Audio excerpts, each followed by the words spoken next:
ஒரு வழியாக கோயிலுக்கு மாவிளக்கெல்லாம் போட்டுட்டு வீட்டுக்கு வந்தாச்சு. வீட்டுக்கு வந்ததுக்கப்புறம் பார்த்திங்கன்னா எப்படியும் 11 மணி ஆகிடும் சாமி வீட்டுக்கு வர்றதுக்கு.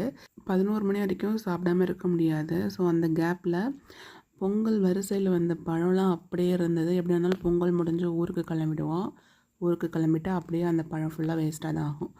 ஸோ அதனால் அந்த பழத்தை அப்படியே வேஸ்ட் பண்ணாமல் எல்லாத்தையும் குட்டி குட்டியாக கட் பண்ணி சாலட் மாதிரி செஞ்சாச்சு. சாலட் மாதிரி செஞ்சு எல்லோரும் உட்காந்து சாப்பிட்டுட்டோம். அப்படியே ஜாலியாக உட்காந்து பேசிக்கிட்டு கொஞ்ச நேரம் டைம் ஸ்பெண்ட் பண்ணிவிட்டு அதுக்கப்புறம் சாமி வர வரைக்கும் வெயிட் பண்ணோம். சாமி வந்ததுக்கப்புறம் பார்த்திங்கன்னா தீபார்த்தனை வாசல் காமிச்சிட்டு எல்லார் வீட்லேயுமே இந்த மாதிரி தான் தீபார்த்தனை காமிப்பாங்க. தீபார்த்தனை காமிச்சிட்டு அடுத்தது பின்னாடியே பார்த்திங்கன்னா பஜனை வரும். பஜனைக்கு அவங்களுக்கு காலில் மஞ்சள் தண்ணி இதை மாதிரிலாம் ஊற்றி விடுவாங்க. இது எல்லாம் முடிஞ்சதுக்கப்புறம் பார்த்திங்கன்னா கோவிலில் மதியம் நடந்த போட்டிக்கு எல்லாம் பரிசெல்லாம் கொடுப்பாங்க. எல்லா பரிசும் கொடுத்து முடிச்சுட்டு லாஸ்ட்டாக கோலாட்டம், கும்மி பாட்டு, கும்மி அடிப்பாங்க. ஸோ